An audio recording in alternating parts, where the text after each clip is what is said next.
السلام علیکم ورحمۃ اللہ وبرکاتہ۔ الحمد للہ نحمدہ ونستعینہ ونستغفرہ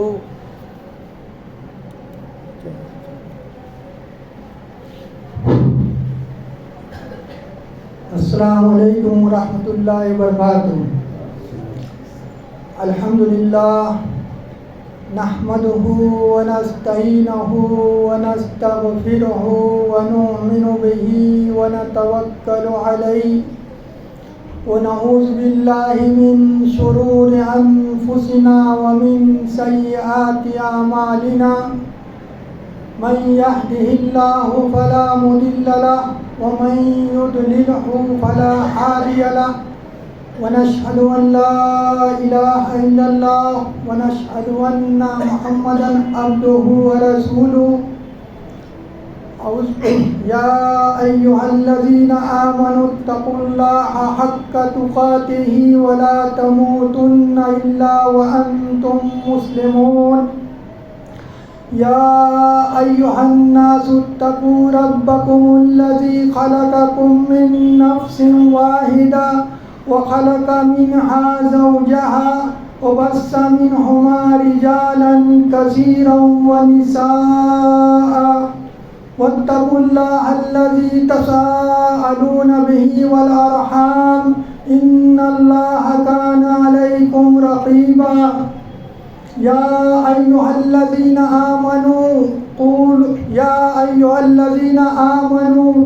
آمنوا اتقوا الله وقولوا قولا سديدا يصلح لكم أعمالكم ويغفر لكم ذنوبكم ومن يطع الله ورسوله فقد فاز فوزا عظيما أما بعد فإن خير الحديث كتاب الله وخير الهدي هدي محمد صلى الله عليه وسلم وشر الأمور محدثاتها وكل محدثة بدعة وكل بدعة ضلالة وكل ضلالة في النار۔ أعوذ بالله من الشيطان الرجيم، بسم الله الرحمن الرحيم۔ إنما المؤمنون إخوة فأصلحوا بين أخويكم واتقوا الله لعلكم ترحمون۔ رب اشرح لي صدري ويسر لي أمري واحلل عقدة من لساني يفقهوا قولي رب زدنی علما۔ یا اللہ ہمیں حق کو حق ہی دکھا اور اس پر عمل کرنے کی توفیق عطا فرما۔ یا اللہ ہمیں باطل کو باطل ہی دکھا اور اس سے بچنے کی توفیق عطا فرما، آمین یا رب العالمین۔ میرے محترم اسلامی بھائیوں، بزرگوں اور دوستوں اور پیارے بچوں، ابھی میں نے خطبہ مسنونہ کے بعد قرآن مجید کی ایک آیت سورہ حجرات سے آپ کے سامنے تلاوت کی ہے۔ اس آیت کے اندر اللہ رب العالمین نے تمام مسلمانوں کو اسلامی رشتے کے اندر جو ان کا تعلق ہے اسلام کے واسطے سے، ایمان کے واسطے سے، اس کی اہمیت کو بیان کیا ہے کہ ایمان کے رشتے ہمارے ایسے ہیں کہ ہم ایک دوسرے کے بھائی ہیں، اور اس بنیاد پر ہمارے تعلقات ایک دوسرے کے ساتھ اچھے ہونے چاہیے، بہتر ہونے چاہیے، خیر خواہی کے معاملات ہونا چاہیے،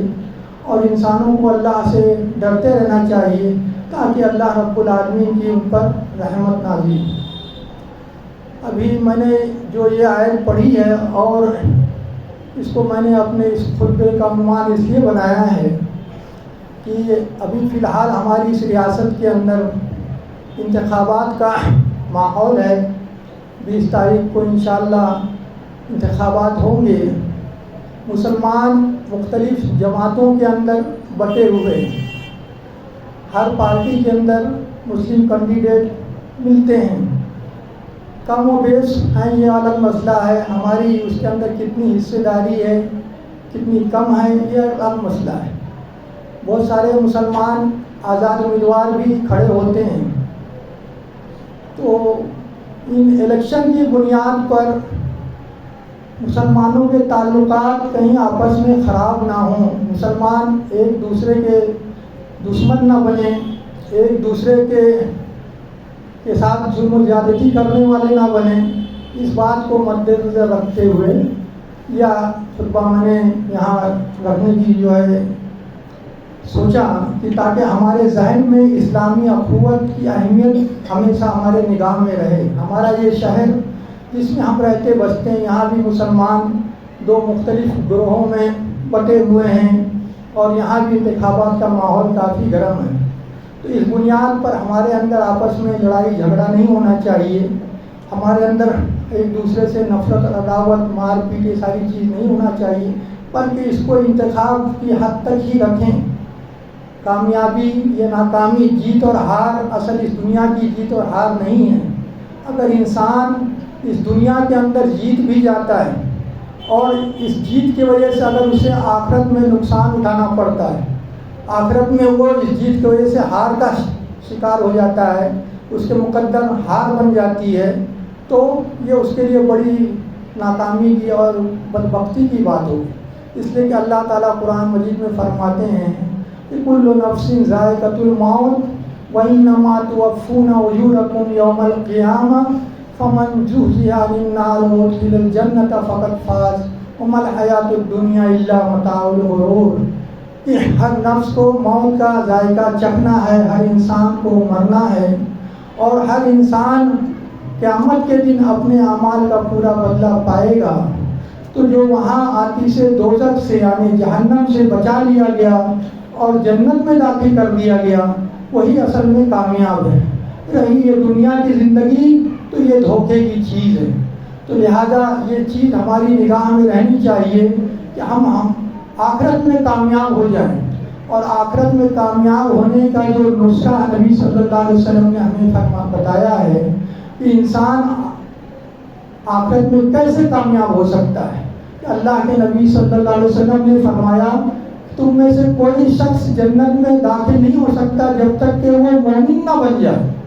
تم میں سے کوئی شخص جنت میں داخل نہیں ہو سکتا جب تک کہ وہ مومن نہ بن جائے، اور تم مومن نہیں بن سکتے جب تک کہ آپس میں محبت نہ کرنے لگو. کہ مسلمان ایک دوسرے سے محبت کرے، ایمان والا ایک دوسرے ایمان والے سے محبت کرے. تو آگے نبی صلی اللہ علیہ وسلم فرماتے ہیں کہ کیا میں تمہیں وہ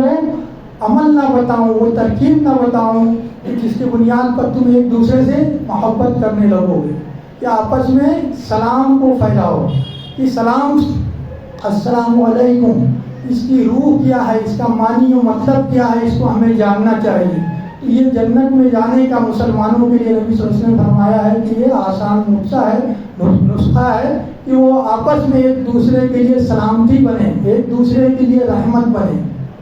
یہ امت رحمت للعالمین جو ہمارے نبی صلی اللہ علیہ وسلم نے ان کا اللہ رب العالمین نے جو خطاب دیا کہ آپ سارے کائنات کے لیے، ساری دنیا کے لیے کیا بناتے گئے؟ بھیجے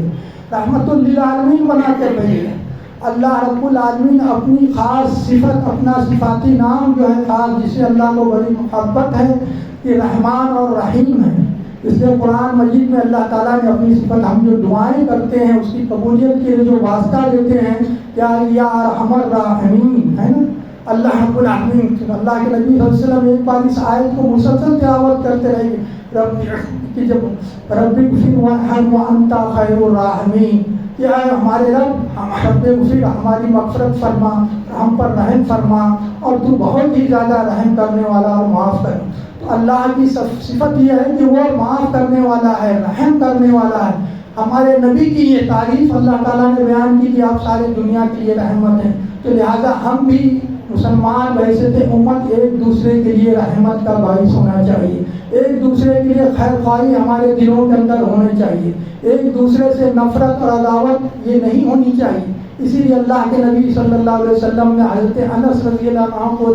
نصیحت کی جبکہ آپ چھوٹے سے بچے تھے. نبی صلی اللہ علیہ وسلم فرمایا کہ اے بیٹے، میں تجھے چند باتیں میں تجھے کچھ باتیں کہتا ہوں، اسے غور سے سن. کہ تو اگر اس طرح سے زندگی گزار سکتا ہے کہ تیرے دل میں کسی کے لیے کوئی کھوٹ نہ ہو، کوئی برائی نہ ہو، تو اسی طرح سے زندگی گزار. اور یہی میرا طریقہ ہے، یعنی میرے دل میں کسی کے لیے کوئی کھوٹ نہیں ہے، کوئی برائی نہیں. اور جس نے میرے طریقے سے محبت کی تو اس نے مجھ سے محبت کی، اور جو مجھ سے محبت کرے گا وہ جنت میں میرے ساتھ ہوگا. تو نبی صلی اللہ علیہ وسلم کی قربت کا، جنت میں آپ کی صحبت کا ذریعہ یہ ہے کہ ہمارے دل مسلمانوں کے تعلق سے پاک صاف رہیں، مسلمانوں کے لیے ہمارے دلوں میں خیر خواہی کے جذبات رہیں۔ حضرت جریر بن عبداللہ رضی اللہ عنہ روایت کرتے ہیں کہ نبی صلی اللہ علیہ وسلم سے میں نے 3 باتوں پر بیعت کی۔ اس دور میں جب لوگ اسلام میں داخل ہوتے تھے تو نبی صلی اللہ علیہ وسلم کے ہاتھ پر بیعت کرتے تھے، تو اللہ کے نبی صلی اللہ علیہ وسلم سے اس بات پر بیعت کی کہ میں نماز کو قائم کروں گا، نماز کو کبھی ضائع نہیں کروں گا، زکوٰۃ کو ادا کروں گا، اور اس کے ساتھ تمام مسلمانوں کے لیے خیر خواہی کروں گا۔ ہر مسلمان کی خیر خواہی جو ہے میرے دل میں رہے گی۔ تو دیکھیں یہاں نماز اور زکوٰۃ جو کہ اسلام کی سب سے عظیم عبادتیں ہیں، اور اس کے ساتھ میں ہر مسلمان کے ساتھ خیر خواہی کو لایا گیا، تو یہ کتنی اہم بات ہے، اس کو ہم خیال میں رکھیں، نگاہ میں۔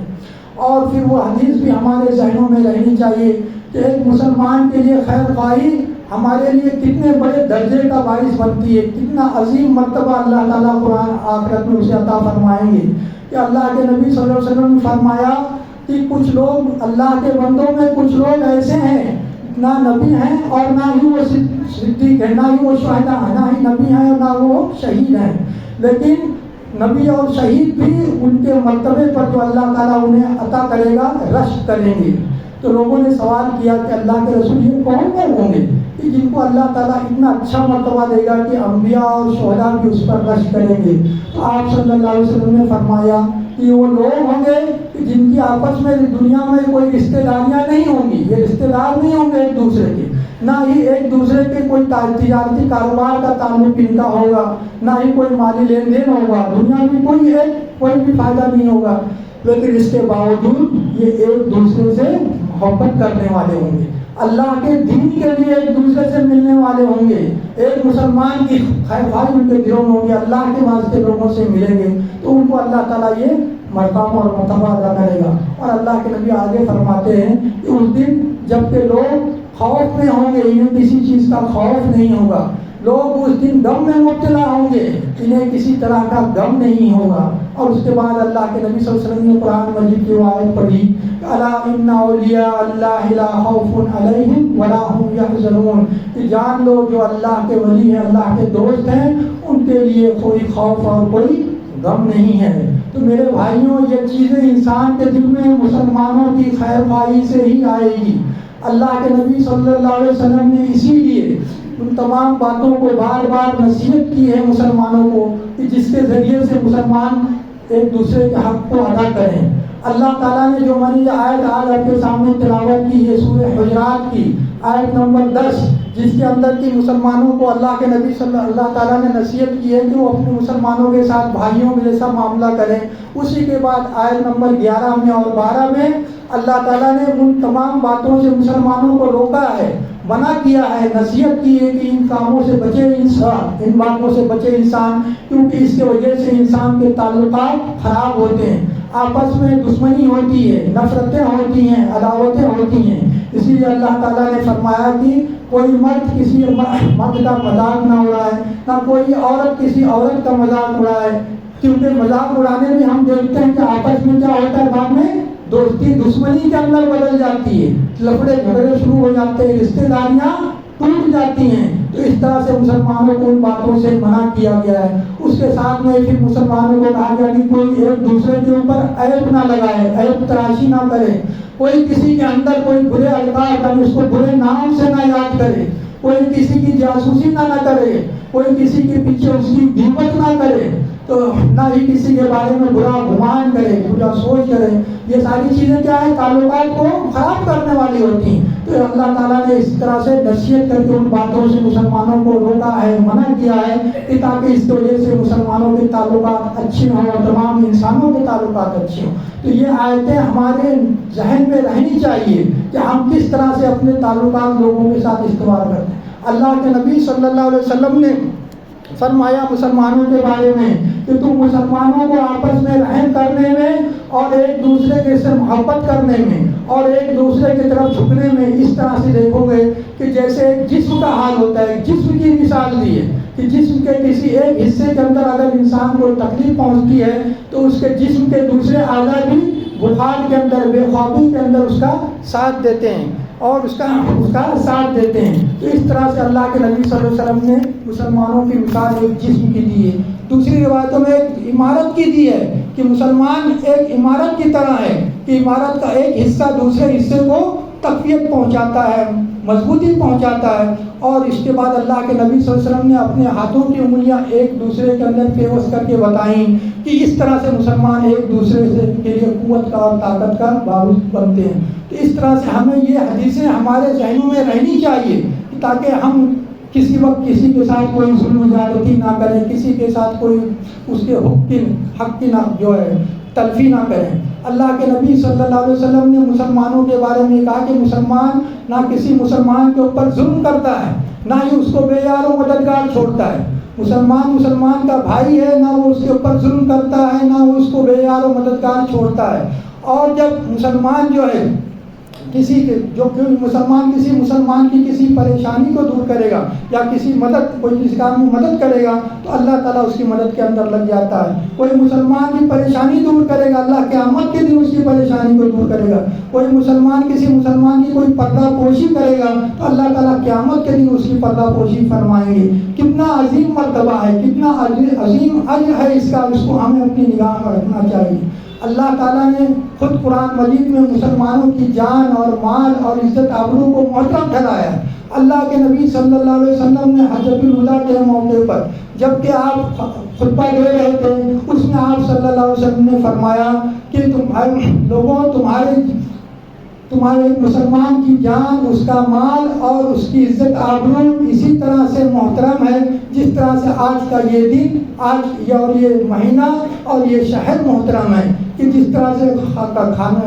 مقامات مقدسہ کی حرمت ہے, ذی الحجہ کے دن کی حرمت ہے, ذی الحجہ کے مہینے کی حرمت ہے, اسی طرح سے مسلمانوں کی جان و مال کی عزت آبرو کی حرمت ہے. اور اس کے بعد اللہ کے رسول صلی اللہ علیہ وسلم فرماتے ہیں کہ دیکھو میرے بعد تم لوگ کہیں کافر نہ بن جانا کہ ایک دوسرے کو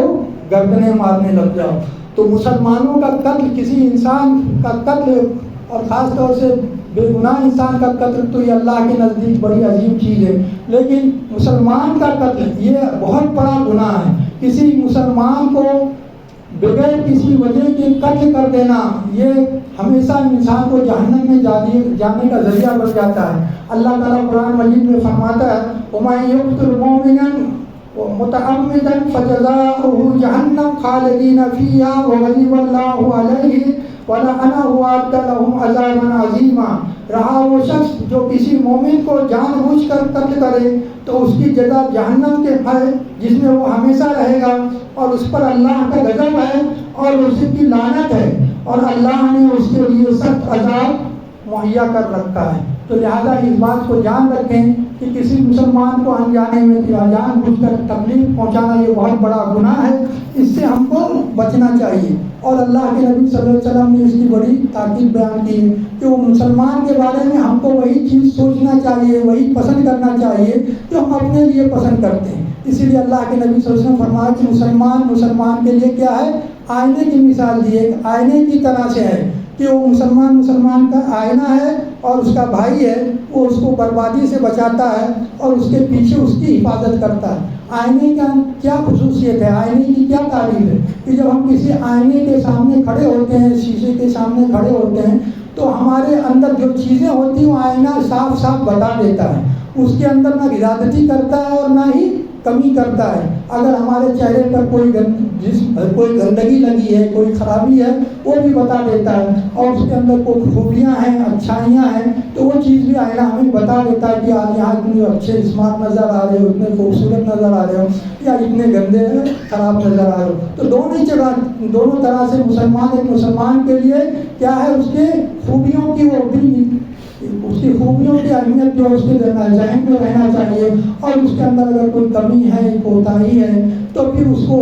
حکمت سے دور کرنے کی کوشش کرنی چاہیے, خیر خواہی کے انداز میں اس کو دور کرنے کی کوشش کرنا چاہیے. یہ ایک مسلمان کا سیوا ہونا چاہیے.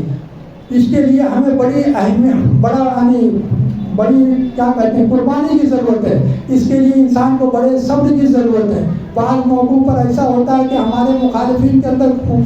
جو بڑی خوبیاں ہوتی ہیں, لیکن دنیا میں انسان ان کی اپنے ذاتی فائدے کے لیے ان کی برائیاں لوگوں کے سامنے بیان کرنے لگتا ہے, ان کی ساری خوبیوں کو وہ نظر انداز کر دیتا ہے، بلکہ ان کی ہر خوبی کیا اسے برائی ہی نظر آتی ہے۔ تو اس سے انسان کو بچنا چاہیے، کیونکہ یہ اللہ کے نزدیک یہ بڑا گناہ ہے۔ اور ٹھیک اسی طرح سے کہ مسلمان کی جو اور فضیلت آئی ہے کہ ایک مسلمان کے لیے اگر ہم اس کے پیٹھ کے پیچھے کوئی دعا کرتے ہیں تو گویا وہ انسان اپنے لیے دعا کرتا ہے۔ اللہ کے نبی صلی اللہ علیہ وسلم نے فرمایا کہ جب مسلمان کسی مسلمان بھائی کے لیے اس کے پیٹھ کے پیچھے دعا کرتا ہے تو ایک فرشتہ آمین کہتا ہے اور کہتا ہے اللہ اس کے لیے بھی اسی کے مثل ہو، کہ جس طرح سے اپنے مسلمان بھائی کے لیے یہ خیر خواہی کی جذبات رکھ رہا ہے، اسی طرح سے آپ بھی اس کے لیے وہ چیزیں عطا فرمائیں۔ تو یہ ہے اسلامی اخوت اور مسلمانوں کے حقوق، جس کا ہم کو خیال رکھنا چاہیے۔ آج ہم دیکھ رہے ہیں کہ بہت سارے معاملات کے اندر مسلمان ایک دوسرے کو نیچا دکھانے کے لیے، ایک دوسرے کو پیچھے کرنے کے لیے ہر طرح کے ہتھ کنڈے اٹکاتے ہیں، ایک دوسرے کا مال باطل طریقے سے کھاتے ہیں۔ یہ ساری چیزیں کیا ہیں، بڑی نقصان پہنچانے والی ہیں، بڑی انسان کو خسارے کے اندر مبتلا کرنے والی ہیں اور اللہ کی رحمت سے دور کرنے والی ہیں۔ اللہ کی رحمت مسلمانوں پر صرف اور صرف اس وقت نازل ہوگی کہ جب مسلمان آپس میں مل جل کر رہیں گے، محبت الفت کے ساتھ میں رہیں گے، تو اللہ رب العالمین ان کے اوپر اپنی رحمت نازل فرمائے گا۔ اسی لیے اللہ تعالیٰ نے بیچ میں کیا کہا تھا، واتقوا اللہ، کہ اللہ سے ڈرو۔ جب انسان اللہ سے ہی ڈرے گا تب جا کر وہ لوگوں کے حقوق کو ادا کرے گا۔ اللہ کا ڈر اس کے دل میں نہیں ہوگا، اللہ کا خوف اس کے دل میں نہیں ہوگا، تو پھر وہ اپنی نفس کی خواہشوں کے مطابق اپنے اعمال کرے گا۔ جو چیز اس کو اچھی لگتی ہے، جس میں اس کو فائدہ نظر آتا ہے، وہ حاصل کرنے کی کوشش کرے گا۔ جس میں اس کو جو ہے دنیا کے اندر نقصان پہنچنے کا اندیشہ ہوتا ہے، تکلیف پہنچنے کا اندیشہ ہوتا ہے، بھلے وہ چیز اس کے لیے حق ہو لیکن وہ اس کی مخالفت کرنے لگ جاتا ہے۔ تو لہذا اللہ کا ڈر ہمارے دل میں ہمیشہ ہونا چاہیے، اور وہ ڈر کیسا ہونا چاہیے کہ ہمیں ایک دن اللہ رب العالمین کے سامنے کھڑا ہونا ہے، اپنی یہ زندگی اس کے بارے میں اللہ رب العالمین کے سامنے حساب کتاب دینا ہے۔ اللہ تعالیٰ نے نبی کریم صلی اللہ علیہ وسلم فرمایا کہ انسان اللہ کے سامنے سے ہٹ نہیں سکتا جب تک کہ اس سے 5 چیزوں کا سوال کا جواب نہ کر لیا جائے، کہ اس نے اپنی زندگی کس طرح سے گزاری ہے، اس نے اپنی زندگی کو کس طرح سے گزارا ہے، اس نے اپنا مال کیسے کمایا ہے اور کیسے خرچ کیا ہے، دین کا علم کتنا حاصل کیا اور کس طرح سے اس پر عمل کیا، اور پھر اپنی جوانی کے ایام کہ جو اس کی زندگی کا سب سے بہترین پیریڈ ہوتا ہے، طاقت اور قوت ہوتی ہے، ہر خیر اور بھلائی کے کام بھی کر سکتا ہے اور ظلم و زیادتی کے کام بھی کر سکتا ہے، اس کو کس طرح سے گزارا۔